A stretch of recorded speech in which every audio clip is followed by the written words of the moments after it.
Welcome to బీజేటీవీ. ముందుగా headlines చూద్దాం. సీట్ల పెంపుపై సీఎం రేవంత్ విమర్శలు. అఖిలపక్షం సమావేశం నిర్వహించాలని డిమాండ్.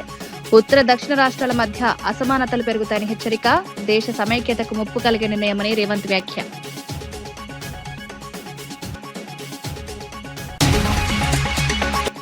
పునర్విభజనపై దక్షిణాదికి అన్యాయం లేదన్న కిషన్ రెడ్డి. కేంద్రం పూర్తి జాగ్రత్తలతో నిర్ణయాలు తీసుకుంటుందని వెల్లడి.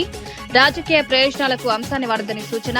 సమతుల్య ప్రాతినిధ్యం లక్ష్యంగా చర్యలు తీసుకుంటామని స్పష్టం.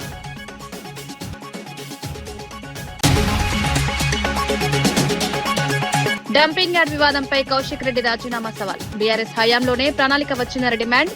నిజమైతే తన పదవికి రాజీనామా చేస్తారని స్పష్టం. అసత్యమైతే ప్రత్యర్థులు రాజీనామా చేయాలని సవాల్.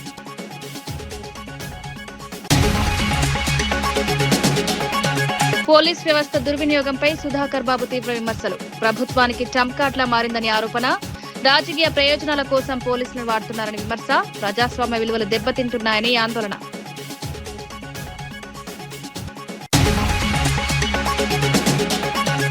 పూతలపట్టులో జనసేన భారీ ర్యాలీ. మన ఊరు మన జెండా కార్యక్రమానికి భారీ స్పందన. స్కూటర్ ర్యాలీలో పెద్ద ఎత్తున కార్యకర్తలు. ప్రాంతీయ రాజకీయాల్లో జనసేన ప్రభావంపై చర్చ.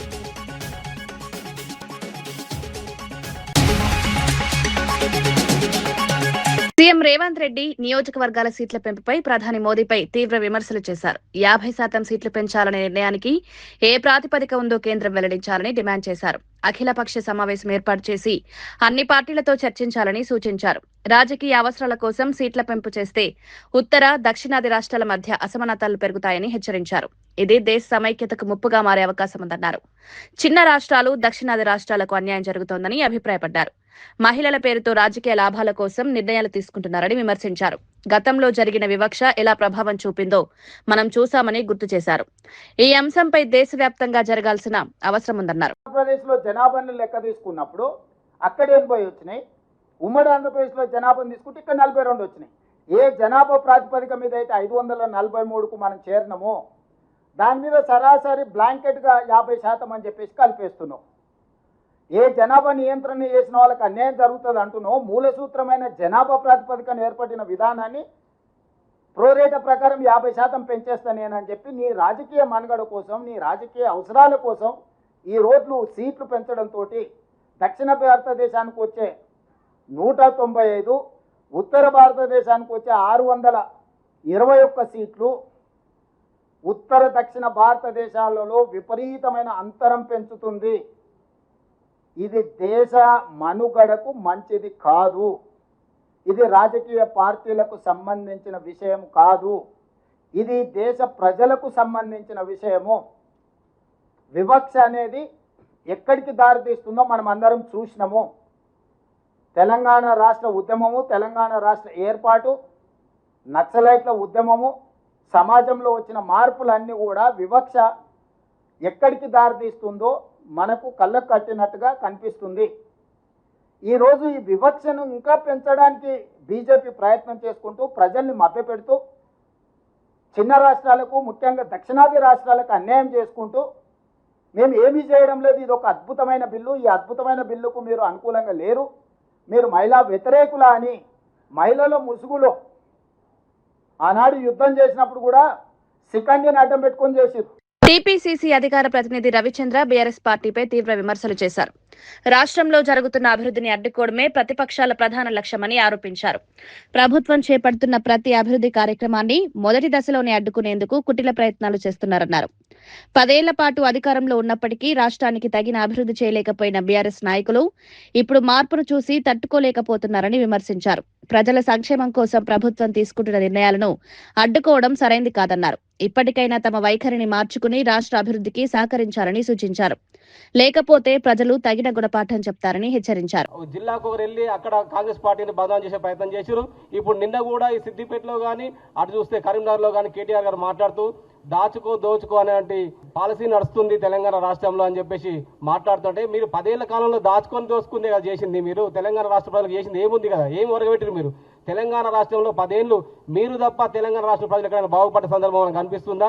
ఇంకోటి, బామర్దులు గత 10 సంవత్సరాలు మీరు దోచుకుందే కాకుండా ఇప్పుడు కొత్తగా మన రాష్ట్ర ముఖ్యమంత్రి రేవంత్ రెడ్డి బదనాం చేయడానికి బామర్ది అనే కొత్త వరవడిని తెరపై తీసుకొచ్చి పార్టీని అటు ముఖ్యమంత్రిని బదనాం చేసే ప్రయత్నం చేస్తున్నారు.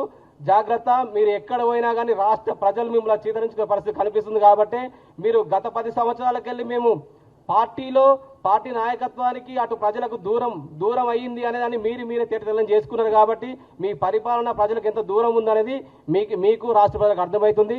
రానున్న రోజుల్లో ప్రభుత్వం పైన ప్రభుత్వంలో మంత్రుల పైన ఎలాంటి మీరు బట్టగాల్చి మీదేసే ప్రయత్నం చేస్తే రానున్న రోజుల్లో మిమ్మల్ని అంటే తెలంగాణ రాష్ట్రం తిరగనిచ్చే పరిస్థితి ఉన్నది.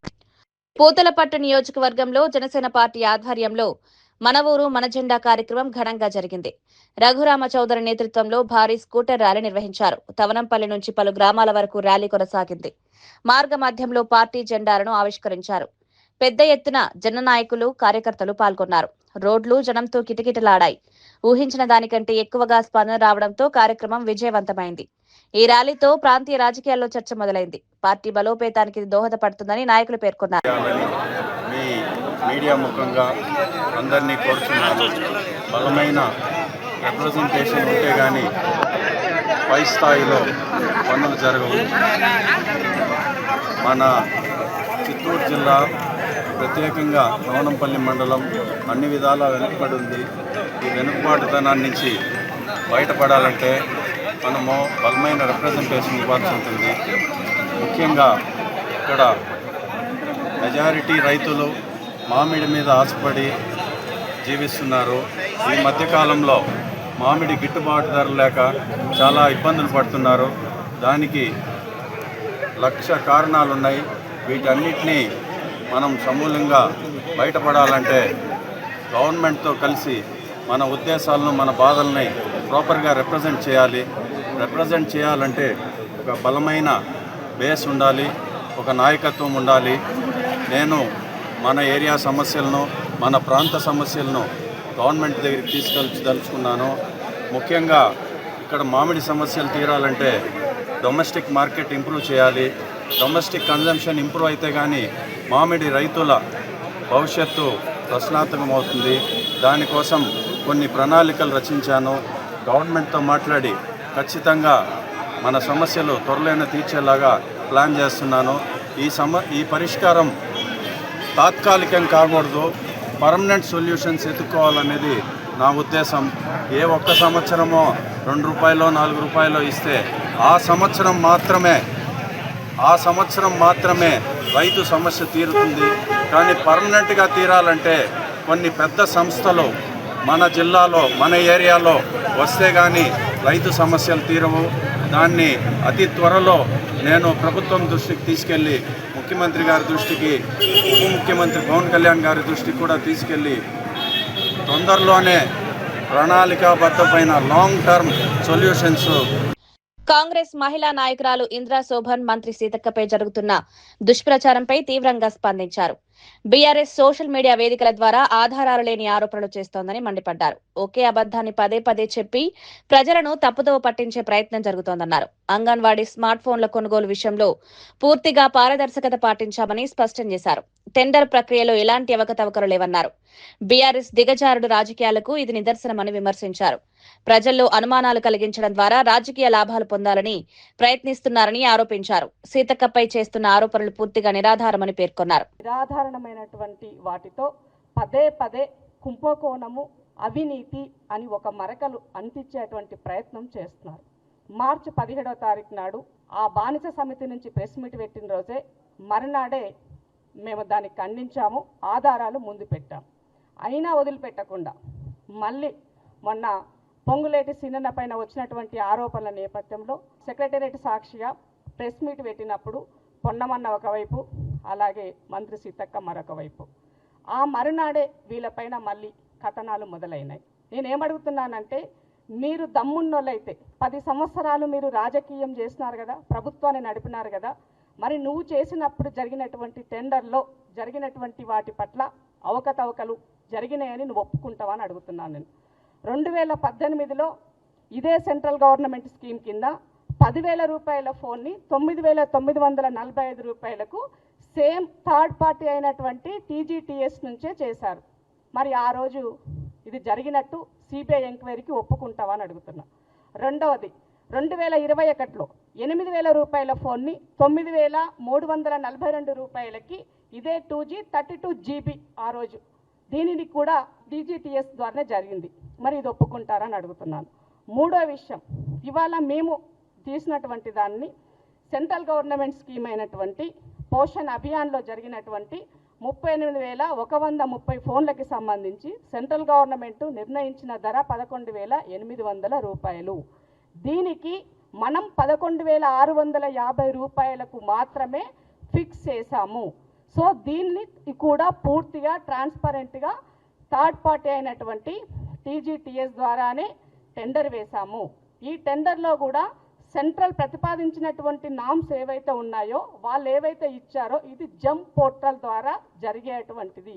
ఇక్కడ పూర్తిగా ఒక 5గురు ఎక్స్పర్ట్ కమిటీకి సంబంధించినటువంటి వాళ్ళని ఇందులో సభ్యులుగా ఉంటారు.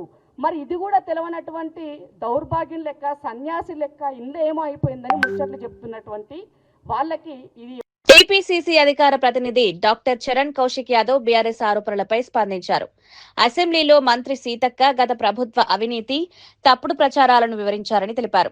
ఆ ప్రశ్నలకు సమాధానం చెప్పలేక బీఆర్ఎస్ నేతలు వ్యక్తిగత ఆరోపణలకు దిగుతున్నారని విమర్శించారు. సోషల్ మీడియా ద్వారా అసత్యాలను ప్రచారం చేసి ప్రజలను మభ్యపెట్టే ప్రయత్నం జరుగుతోందన్నారు. గత 10 ఏళ్లలో మహిళా సంక్షేమాన్ని పట్టించుకుని బీఆర్ఎస్ ఇప్పుడు బాధ్యత తప్పించుకునేందుకు ప్రయత్నిస్తోందన్నారు. సీతక్కపై చేస్తున్న ఆరోపణలు పూర్తిగా ఆధారరహితమని స్పష్టం చేశారు. ఇండ్లకు సంబంధించి కనెక్షన్లు పనిచేయడం లేదు. అదే కాకుండా కేంద్ర ప్రభుత్వం సంబంధించి 100% నీళ్లు తెలంగాణ రాష్ట్రంలో ఇస్తున్నాం కాబట్టి చెప్పడంతో ప్రతి సంవత్సరం రావాల్సినటువంటి 1,600 కోట్ల రూపాయలు రావడం లేదని చెప్పేసి చాలా స్పష్టంగా అసెంబ్లీ వేదికగా ప్రశ్నించారు. అదే కాకుండా తెలంగాణ రాష్ట్రంలో చెరువుల నిర్మాణం చేస్తా ఉన్నాం, దానికి నిధులు కేటాయించుకున్నాం. NRGS స్కీమ్ ద్వారా దాదాపు 1,500 కోట్ల రూపాయల నష్టం జరుగుతూ ఉంది. తెలంగాణ రాష్ట్రంలో కాంగ్రెస్ ప్రభుత్వం వచ్చిన తర్వాత మహిళల సంక్షేమానికి ఏం చేసినామో చాలా స్పష్టంగా సీతక్క గారు అసెంబ్లీ వేదిక ప్రశ్నిస్తే ఆ ప్రశ్నలకు సమాధానం చెప్పలేక ఇష్యూను డైవర్ట్ చేసే ప్రయత్నం బీఆర్ఎస్ పార్టీ చేస్తూ ఉంది. ఇక్కడ చాలా స్పష్టంగా మొన్ననే కంట్రోలర్ ఆఫ్ ఆడిటర్ జనరల్ చాలా స్పష్టంగా ప్రకటించింది.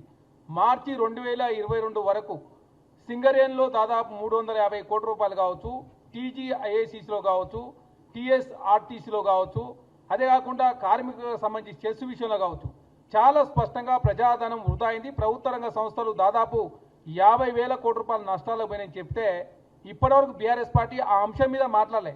కానీ సీతక్క అంశాన్ని పెద్దగా చూపించే ప్రయత్నంలో బీఆర్ఎస్ పార్టీ ముందుకు పోతా ఉంది. ఎందుకంటే అమరజ్యోతి నుంచి అంబేద్కర్ విగ్రహం వరకు, సీతారామ ప్రాజెక్ట్ నుంచి సెక్రటరీ వరకు, ప్రగతి భవన్ నుంచి పాలమూరు రంగారెడ్డి వరకు, కాళేశ్వరం నుంచి కలెక్టరేట్ వరకు, మిషన్ భగీరథ నుంచి మిషన్ కాకతీయ వరకు బీఆర్ఎస్ ప్రభుత్వంలో పెద్ద ఎత్తున అవినీతి జరిగిందని చెప్పేసి కల్వకుంట్ల కవిత గారు చాలా సందర్భాల్లో మాట్లాడారు. కాగ్ కూడా చాలా స్పష్టంగా వ్యక్తం చేసింది. అయినా ఇట్లాంటి అంశాలను మీద బీఆర్ఎస్ పార్టీ స్పందించకుండా ఏదో సెల్ ఫోన్ల అంశాన్ని తీసుకొచ్చి తెలంగాణ రాష్ట్రంలో 42 కోట్లకు సంబంధించిన అంశం పెద్దగా చూపించే ప్రయత్నంలో బీఆర్ఎస్ పార్టీ ముందుకు పోతా ఉంది. ఎందుకంటే మహిళలకు సంబంధించిన అంశం విషయంలో బీఆర్ఎస్ పార్టీకి సమాధానం చెప్పడానికి వాళ్ళకి ప్రశ్నలు లేవు. ఎందుకంటే బీఆర్ఎస్ ప్రభుత్వం ఆయనలో మహిళలకు రుణమాఫీ చేస్తానని చెప్పేసి 4,500 కోట్ల రూపాయలు మహిళలకు మాఫీ చేయకుండా మహిళలను మోసం చేస్తే కాంగ్రెస్ ప్రభుత్వంలో సీతక్క నేతృత్వంలో దాదాపు 57,000 కోట్ల రూపాయలు వడ్డీ రుణాలు ఇస్తూ పెట్రోల్ బంకులలో కావచ్చు, ఆర్టీసీలో కావచ్చు, అదే కాకుండా సోలార్ విద్యుత్తులో కావచ్చు, తెలంగాణ రాష్ట్రంలో శిల్పారామంలో స్టాళ్లు కావచ్చు, సమ్మక్క సారక్క జాతర దగ్గర స్టాళ్లు కేటాయించే అంశంలో కావచ్చు, కాంగ్రెస్ ప్రభుత్వం దేశంలో ఏ రాష్ట్రంలో చేయని విధంగా అద్భుతమైనటువంటి మహిళా పథకాలు చేస్తుందని చెప్పి చాలా స్పష్టంగా మొన్ననే ఎకనామిక్ సర్వే కేంద్ర ప్రభుత్వం ప్రశంసించింది. కాబట్టి కాంగ్రెస్ పార్టీ ప్రశ్నల సమాధానం చెప్పలేక అవినీతి మచ్చ అంటించే ప్రయత్నంలో బీఆర్ఎస్ పార్టీ అదేవిధంగా కిషాన్ గారు ముందుకు పోతా ఉన్నారు. కాబట్టి బీఆర్ఎస్ పార్టీ ఇప్పటివరకు ఆ కాగ్ రిపోర్ట్ మీద సమాధానం చెప్పలేదు. అదే కాకుండా మహిళలకు సంబంధించి కేంద్ర ప్రభుత్వం ప్రశంసిస్తే మీ ఆయనలో ఏం జరిగిందో చెప్పండి అని చెప్తే దానికి సమాధానం చెప్పకుండా తెలంగాణ రాష్ట్రంలో ఈ సెల్ ఫోన్ అంశాన్ని పెద్దగా చూపించే ప్రయత్నంలో కిషాన్ కావచ్చు బీఆర్ఎస్ పార్టీ ముందుకు పోతా ఉంది. కాబట్టి కాంగ్రెస్ మాజీ ఎమ్మెల్యే టీజీఆర్ సుధాకర్ బాబు పోలీస్ వ్యవస్థపై తీవ్ర విమర్శలు చేశారు. రాష్ట్ర ప్రజలకు రక్షణ కల్పించాల్సిన పోలీస్ వ్యవస్థ కూటమి ప్రభుత్వానికి ట్రంప్ కార్డులా మారిందని ఆరోపించారు. తెలుగుదేశం రెడ్ బుక్ లో ఉన్న పేర్లను టార్గెట్ చేస్తూ వేధింపులకు పాల్పడుతున్నారన్నారు. న్యాయం కోసం కాకుండా రాజకీయ ప్రయోజనాల కోసం పోలీసులను ఉపయోగిస్తున్నారని విమర్శించారు. ప్రజాస్వామ్య విలువలు దెబ్బతింటున్నాయని ఆందోళన వ్యక్తం చేశారు. అధికార దుర్వినియోగం జరుగుతోందని ఆరోపించారు. ప్రభుత్వం వెంటనే దీనిపై స్పందించాలని డిమాండ్ చేశారు. వాళ్ళని వేధించడానికి బాగా ఉపయోగపడుతున్న వ్యవస్థ పోలీస్ వ్యవస్థ. కానీ వ్యవస్థకు అధిపతి అయిన డీజీపీ, ఓ జిల్లా యంత్రాంగం మొత్తానికి అధిపతి అయిన కొందరు ఎస్పీలు, ఒక సర్కిల్కు అధిపతి అయిన ఒక సర్కిల్ ఇన్స్పెక్టర్, ఒక హౌస్కు ఒక పోలీస్ స్టేషన్కు ఎస్ఐగా ఉండే వ్యక్తులు, వీళ్ళు కొందరు పనిగట్టుకొని అధికార పార్టీకి కొమ్ముగాస్తూ పోలీసు జులాన్ని ప్రదర్శిస్తున్నారు. అతి సామాన్యుడు జగన్మోహన్ రెడ్డి గారి వీరాభిమాని, జగన్మోహన్ రెడ్డి గారి కోసం ఏమైనా చేయటానికి తెగించినటువంటి కార్యకర్తలను టార్గెట్ చేసి భయభ్రాంతులకు గురి చేసి భావ ప్రకటన స్వేచ్ఛని హరిస్తూ ప్రజాస్వామ్యంలో ప్రజలచే ఎన్నుకోబడిన సేవకుల యొక్క గుంపే తెలుగుదేశం, జనసేన, బీజేపీ గాని చంద్రబాబు నాయుడు ఒక రాజులాగా, ఆ రాజ్యంలో లోకేష్ ఒక యువరాజులాగా, ఆ రాజ్యంలో బాగా నమ్మిన బంటుగా ఏదంటే అది చేసే కట్టప్ప పాత్రలో ఉండే మన పవన్ కళ్యాణ్ లాగా వాళ్ళు భావించుకుని ఈ ఆంధ్రప్రదేశ్ అంటే వాళ్ళ సొంత వ్యవహారంగా ఎవడు బీఆర్ఎస్ నాయకుడు దినేష్ చౌదరి అంగన్వాడీ ఫోన్ల కొనుగోలు వ్యవహారంపై మంత్రి సీతక్కపై తీవ్ర ఆరోపణలు చేశారు. కేంద్ర నిధులతో ఫోన్ల కొనుగోలులో భారీ అవినీతి జరిగిందన్నారు. 30 కోట్ల స్కామ్ జరిగిందని ఆరోపించారు. ఈ అంశంపై బీజేపీ మౌనంగా ఉండడం అనుమానాస్పదమని వ్యాఖ్యానించారు. కాంగ్రెస్, బీజేపీ కలిసి పనిచేస్తున్నాయన్న ఆరోపణలు చేశారు. సీతక్కకు నిజాయితీ ఉంటే సీబీఐ విచారణకు డిమాండ్ చేయాలని సవాల్ విసిరారు. ఇదేనా మీరు చెప్తున్న ప్రజాపాలన? అదేవిధంగా కేసీఆర్ గారికి నోటీసులు ఇవ్వడం ఈ అంశంలో మరి నిజంగా ప్రజాపాలన అయ్యుంటే గతంలో ఇప్పుడున్న ముఖ్యమంత్రి ఒక టెండర్ విషయంలో అవకతవకలు అవాస్తవాలు మాట్లాడినందుకు ఆ రోజు హెచ్ఎండిఏ నోటీసులు ఇచ్చింది ఆయనకి. దానికి వచ్చేసి అదిగో ప్రతిపక్షాలను నోరు నొక్కుతున్నారు, ఇదేనా ప్రజాస్వామ్యం, మాకు ప్రశ్నించే హక్కు లేదా, మమ్మల్ని భయపెడతారా అనుకుంటా ఆ రోజు గగ్గోలు పెట్టిండే. మరి ఈరోజు నువ్వు చేస్తుంది ఏంది? నిజంగానే నీ తప్పు లేకపోయింటే నీకు నువ్వే మొన్న అసెంబ్లీలో అన్నాడు కదా, మా మంత్రుల అంశాలపై సిబిసిఐడి విచారణ ఆదేశిస్తున్నాను. మరి ఈ అంశం లేవనైతే మేము దగ్గర ఒక 5-6 రోజులు అవుతోంది. ఈ రోజు వరకు ఎందుకు ప్రతిస్పందన రాలే? ఇందులో భాగంగా ఇంకొక ముఖ్యమైన విషయం కూడా నేను లేవనెత్తదలుచుకున్నా. మరి ప్రతి అంశంలో మేము చెప్తూనే ఉన్నాం, కాంగ్రెస్, బీజేపీ ఈ రాష్ట్రంలో 2 ములాఖాతై రాజకీయాలు నడిపిస్తున్నాయి అనేసి. దానికి ఇది కూడా ఒక స్పష్టమైన నిదర్శనం. ఎందుకంటే ఇందులో కేంద్ర ప్రభుత్వం యొక్క నిధులతోనే ఈ ఫోన్లని ప్రొక్యూర్ చేసి అంగన్వాడీలకి అందజేస్తున్నారు. మరి ఈ అంశంలో అవకతవకలు జరిగినాయి అన్నప్పుడు కేంద్ర ప్రభుత్వమైన దీన్ని ఒక నోటీసులోకి తీసుకుని దీనిపైన విచారణకు ఎందుకు ఆదేశించలేదు? గతంలో మేము చెప్పినాం, అమృత్ టెండర్ల విషయంలో కేంద్ర నిధులు ఉన్నాయి, వాటిలో కూడా అవకతవకలు జరుగుతున్నాయంటే దానిపైన ఎటువంటి విచారణ లేదు. సివిల్ సప్లైస్ విషయంలో అవకతవకలు జరిగినాయి, కుంభకోణాలు జరుగుతున్నాయి, విచారణ చేయమంటే దానిపైన విచారణ లేదు. మరి ఇదేమి అజబ్ ప్రేమ్కి గజబ్ కహానియో అందరూ కూడా అర్థం చేసుకోవాల్సిన అవసరం ఉన్నది. ఇక్కడ కేంద్ర ప్రభుత్వ నిధులతో వస్తున్న పథకాలలో అవకతవకలు జరుగుతున్నాయి రాష్ట్రంలో అంటే మరి బీజేపీ కేంద్ర ప్రభుత్వం కానీ లేకపోతే ఈ రాష్ట్రం నుంచి ప్రాతినిధ్యం వహిస్తున్న కేంద్ర మంత్రులు కానీ ఎందుకు దీనిపైన ఎటువంటి విచారణకి కోరడం లేదు, లేదా దీనిపైన మాట్లాడడం లేదు? కాబట్టి తక్షణం దీనిపైన సీతక్క గారు రాష్ట్ర ప్రభుత్వం తరపున సిబిఐ విచారణ కోరాలి. లేని పక్షంలో మేము ఏ రకాలుగా దీన్ని అంశాన్ని ముందుకు తీసుకుపోయి దీన్ని ప్రజలలో ఎండగట్టి వీరి యొక్క అవకతవకల్ని ప్రజల ముందు ఉంచాలో అన్ని మార్గాల్ని కూడా మేము తప్పకుండా వాడుకుంటాం. గుంటూరు నగర అభివృద్ధికి యువత ముందుకొచ్చింది. టీజీపీఎస్ కళాశాలలో జరిగిన సమావేశంలో వందలాది యువతీ యువకులు పాల్గొన్నారు. పారిశుద్ధ్యం, ట్రాఫిక్, విద్య, వైద్య రంగ సమస్యలపై చర్చించారు. 7 బృందాలుగా ఏర్పడి పరిష్కార మార్గాలను సూచించారు. కనెక్ట్ పేరుతో యువతను ఏకతాటిపైకి తీసుకొచ్చి కార్యాచరణ చేపట్టాలని నిర్ణయించారు. సేవా సంస్థలు కలిసి పనిచేయాలని పిలుపునిచ్చారు. పేద విద్యార్థులకు సహాయం, సామాజిక సేవలను విస్తరించాలని నిర్ణయించారు.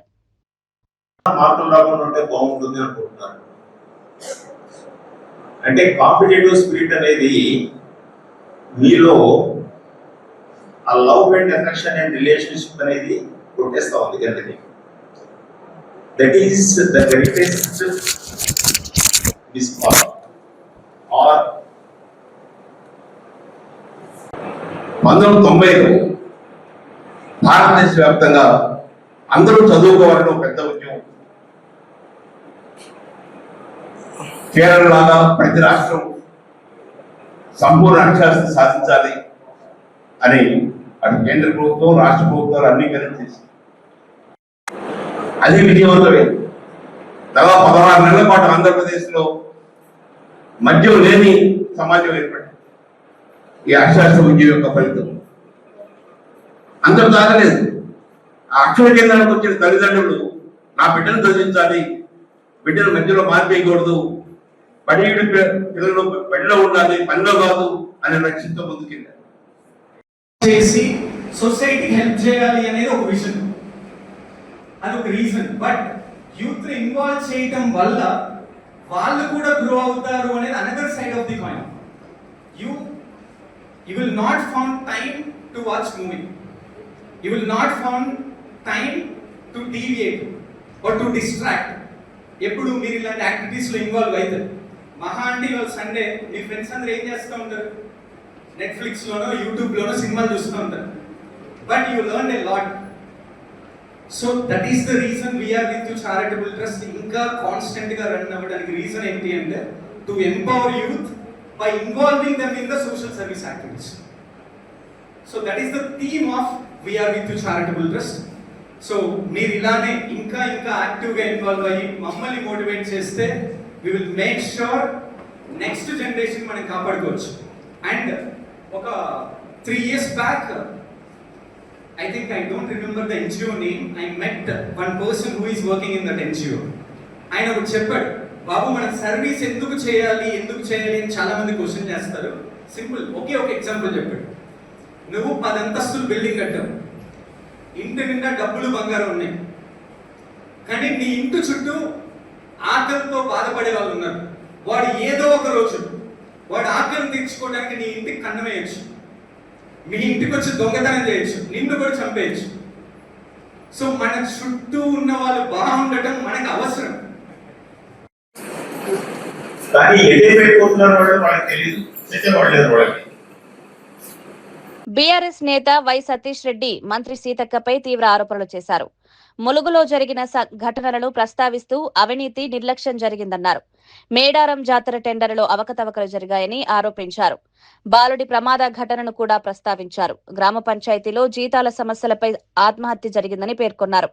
ఈ అన్ని అంశాలపై సమాధానం చెప్పాలని సీతక్కను డిమాండ్ చేశారు. స్మార్ట్ ఫోన్ల కుంభకోణంపై విచారణ జరిపించాలని కోరారు. 200 సంవత్సరాలు 500 సంవత్సరాలు నిలిచే కట్టడాలని చెప్పి 200 కోట్లు పెట్టి మీరు రాళ్ళు తీసుకొచ్చి చేసింది వాస్తవం కాదా? ఆ కాంట్రాక్ట్ల కమిషన్ల కోసం 2 మంత్రులు కొట్టుకున్నది వాస్తవం కాదా? అక్కడ మేడారం జరుగుతున్న టైంలోనే అక్కడ రాళ్ళు విరిగిపడ్డాయి వాస్తవం కాదా? ఈరోజు అక్కడ మేడారంలో ఉన్న పూజారి రమేష్ కొడుకు అదే రాళ్ళు మీద పడి ఒక కాలు మొత్తం విరిగి కాలు మొత్తం తీసేసి ఇంకొక కాలు విరిగి రాడ్లేసుకొని ఈరోజు ఆసుపత్రిలో ఉన్నది నిజం కాదా? ఇది మీ అవినీతికి ఉదాహరణ కాదా? మీరు శిశు సంక్షేమ శాఖ మంత్రిగా వికలాంగుల మంత్రిగా ఉండి ఒక పసి బాలుణ్ణి 6 సంవత్సరాల బాలుణ్ణి మీరు జీవితాంతం వికలాంగుని చేశారు కదా. ఇది మీ పాలన. ఈరోజు జరిగింది ఇదే అంగన్వాడీలో ఇచ్చే సత్తుపిండిని తీసుకొని ములుగు నియోజకవర్గంలో గోవింద్రాపేట గ్రామంలో అక్కడున్న గ్రామ పాలకులు కోతులను చంపడానికి సత్తుపిండిలో విషగుళికలను పెడితే 6 సంవత్సరాల బాలుడు అశ్విన్ నందన్ ఈరోజు ఇప్పుడు వరంగల్లో ఎంజిఎం హాస్పిటల్లో ఆయన జీవితం కోల్పోయి మరణించి ఉన్నది వాస్తవం కాదా? దీనికి బాధ్యులు ఎవరు? మీరు కాదా? గ్రామీణాభివృద్ధి శాఖ మంత్రిగా ఉన్నారు, ఇటు శిశు సంక్షేమ శాఖ మంత్రిగా ఉన్నారు. దీనికి బాధ్యులు ఎవరు? కోతులను చంపడానికి విషం పెట్టమని ఎవరు చెప్పారు మీకు? ఈరోజు ప్రభుత్వ స్కూల్లో గ్రౌండ్లో పిల్లలు ఆడుకుంటారని అందరికీ తెలుసు కదా. ఆ పిల్లలు ఆడుకునే ప్లేస్లో విషం పెట్టిన సత్తుపిండి పెడితే కేంద్ర మంత్రి కిషన్ రెడ్డి నియోజకవర్గాల పునర్విభజనపై స్పష్టతనిచ్చారు. దక్షిణాది రాష్ట్రాలకు ఎట్టి పరిస్థితుల్లోనూ అన్యాయం జరగదన్నారు. కేంద్ర ప్రభుత్వం ఈ విషయంలో జాగ్రత్తలు తీసుకుంటోందని పేర్కొన్నారు. ఈ అంశాన్ని రాజకీయంగా ఉపయోగించుకోవద్దని పార్టీలకు విజ్ఞప్తి చేశారు. దేశవ్యాప్తంగా సమతుల్య ప్రాతినిధ్యం కల్పించడమే లక్ష్యమని వివరించారు. ప్రజల్లో ఉన్న సందేహాలను తొలగించేందుకు చర్యలు తీసుకుంటామన్నారు. పునర్విభజన ప్రక్రియ పారదర్శకంగా జరుగుతుందని హామీ ఇచ్చారు. ఏదైతే 33% మహిళలకు రిజర్వేషన్ ఇస్తున్నామో దానికి అదనపు సీట్లు తీసుకొస్తాం. సుప్రీంకోర్టు జస్టిస్ నేతృత్వంలో ఈ యొక్క డీలిమిటేషన్ కమిటీ ఏర్పాటు చేయాలి. స్టేట్ లెవెల్లో కమిటీస్ ఏర్పాటు చేయాలి. వివిధ పార్లమెంట్ నియోజకవర్గాల్లో ప్రజలకు సంబంధించినటువంటి అభిప్రాయ సేకరణ చేయాలి. రాష్ట్రాల వారీగా అన్ని రాజకీయ పార్టీల అభిప్రాయాలు తీసుకోవాలి. దీనికి రాజ్యాంగబద్ధంగా 2 సంవత్సరాలు పడుతుంది. కాబట్టి ఈ సెన్సస్ నివేదిక వచ్చిన తర్వాత మనకు ఆ సమయం సరిపోదు. కాబట్టి 2011 సెన్సస్ ప్రకారము ఈరోజు డీలిమిటేషన్ చేస్తా ఉన్నాము. ఎమ్మెల్యే పాడి కౌశిక్ రెడ్డి హుజురాబాద్ డంపింగ్ యార్డ్ అంశంపై సవాల్ విసిరారు. ఈ ప్రతిపాదన బీఆర్ఎస్ హయాంలో వచ్చినట్లు నిరూపిస్తే తన ఎమ్మెల్యే పదవికి రాజీనామా చేస్తారన్నారు. బీఆర్ఎస్ కాలంలో కాకపోతే బండి సంజయ్, ఈటెల రాజేందర్ రాజీనామా చేయాలన్నారు. ఈ అంశంపై రాజకీయంగా పెద్ద జరుగుతోంది. ప్రజల ముందుకు నిజాలు తీసుకురావాలని ఆయన డిమాండ్ చేశారు. నేను ఎమ్మెల్సీ ఆధ్వర్యంలో ఉన్న రోజు శాంక్షన్ కాపీ ఒక్కటి కూడా వాళ్ళు చూపిస్తే నా ఎమ్మెల్యే పదవికి నేను రాజీనామా చేయడానికి సిద్ధంగా ఉన్నా. లేకపోతే వాళ్ళిద్దరు వాళ్ళ ఎంపీ పదవిని రాజీనామా చేయడానికి సిద్ధంగా ఉన్నారా అని నేను అడుగుతాను. ఈ సవాల్ ఉంటే మనం స్వీకరించమని చెప్పుర్రి. 26/7/2024 నాడు మాత్రమే ఈ ప్రభుత్వం ప్రకటించింది. ఇంతకుముందు ఎవిడెన్స్ చూపించినా ఇప్పుడు కూడా చూపిస్తా ఉన్నాను. నోటి మాటలు మాట్లాడి గాలి ముచ్చట్లు మాట్లాడొద్దని నేను చెప్తా ఉన్నాను. హుజురాబాద్ లో డంపింగ్ యార్డ్ వద్దు, హుజురాబాద్ ప్రజల ప్రాణాలు ముద్దు అనేది ఒక స్లోగన్ తోని పార్టీలకి అతీతంగా జేఏసీ నాయకత్వంలో ఇవాళ అందరం కూడా హైదరాబాద్ నియోజకవర్గ ప్రజలందరం కూడా పోరాటం చేస్తా ఉన్నాం. దయచేసి ప్రభుత్వాన్ని నేను విజ్ఞప్తి చేస్తా ఉన్నాను, వెంటనే పెద్ద మనసు చేసుకొని ఈ డంపింగ్ యార్డ్ ని మీరు రద్దు చేయాలని నా హుజురాబాద్ నియోజకవర్గ ప్రజల పక్షాన డిమాండ్ చేస్తా ఉన్నాను. వార్తలు ముగించే ముందు ముఖ్యాంశాలు మరోసారి. సీట్ల పెంపుపై సీఎం రేవంత్ విమర్శలు. అఖిలపక్షం సమావేశం నిర్వహించాలని డిమాండ్. ఉత్తర దక్షిణ రాష్ట్రాల మధ్య అసమానతలు పెరుగుతాయని హెచ్చరిక. దేశ సమైక్యతకు ముప్పు కలిగే నిర్ణయమని రేవంత్ వ్యాఖ్య.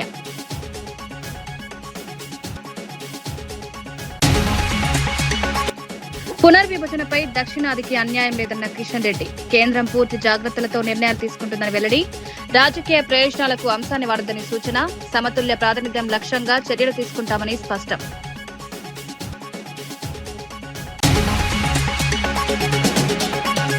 డంపింగ్ యార్డ్ వివాదంపై కౌశిక్ రెడ్డి రాజీనామా సవాల్. బీఆర్ఎస్ హయాంలోనే ప్రణాళిక వచ్చిందని డిమాండ్.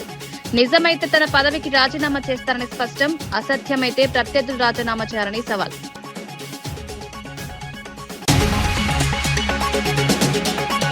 పోలీస్ వ్యవస్థ దుర్వినియోగంపై సుధాకర్ బాబు తీవ్ర విమర్శలు. ప్రభుత్వానికి ట్రంప్ కార్డులా మారిందని ఆరోపణ. రాజకీయ ప్రయోజనాల కోసం పోలీసులను వాడుతున్నారని విమర్శ. ప్రజాస్వామ్య విలువలు దెబ్బతింటున్నాయని ఆందోళన.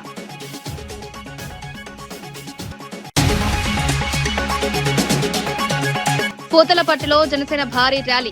మన ఊరు మన జెండా కార్యక్రమానికి భారీ స్పందన. స్కూటర్ ర్యాలీలో పెద్ద ఎత్తున కార్యకర్తలు. ప్రాంతీయ రాజకీయాల్లో జనసేన ప్రభావంపై చర్చ.